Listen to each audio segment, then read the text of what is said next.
Assalamualaikum and a very good day to you all. In this video, I would like to share with you on how to perform Lagrange multiplier method. Okay, there are 7 steps that we have to take note. The first being identify or state the objective function and constraint function. Okay, and second, we put the objective function and constraint function inside a new function as below.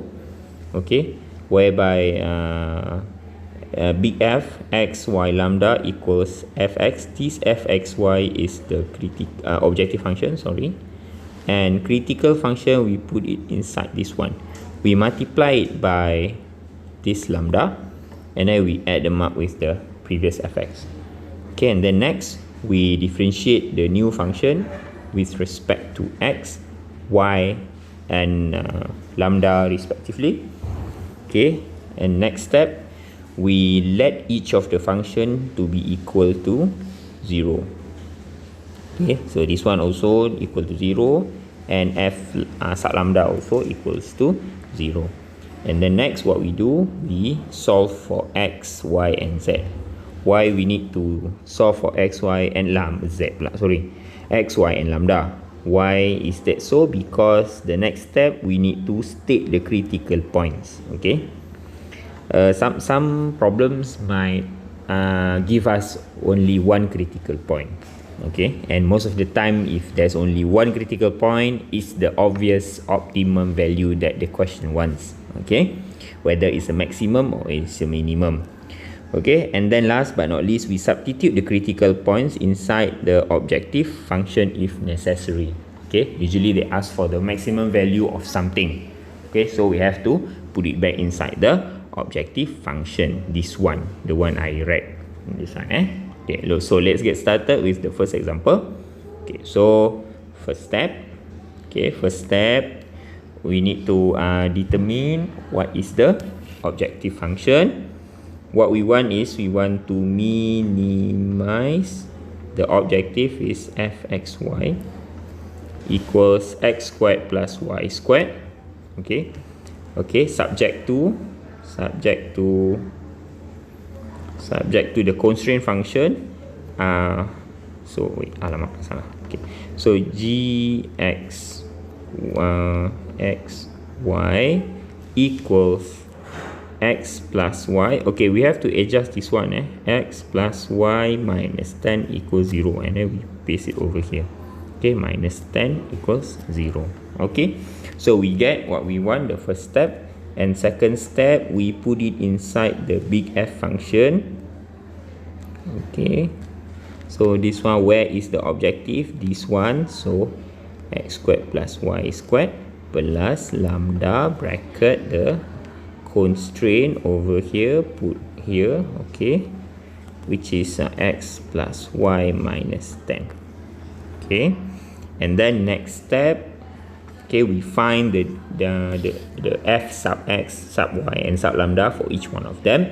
So f sub x is 2x, that one 0 plus lambda.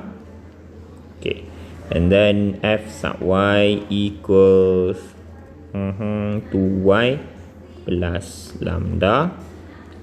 Okay, and then f sub lambda is x plus y minus 10. Okay, and then the next step is we let every one of them, each one of them to equal 0. Okay, so we have 2x plus lambda equals 0, 2y plus lambda equals 0, and x plus y minus 10 equals 0. So for this one, lambda equals minus 2x. This one, another lambda minus 2y. So I put it inside here. So we have minus 2y equals minus 2x. And then we have x equals to y equals to x. And then we get this one, we put it over here. Y equals x, so x plus y equals x minus 10 equals 0. So 2x minus 10 equals 0. So 2x equals 10, x equals 5.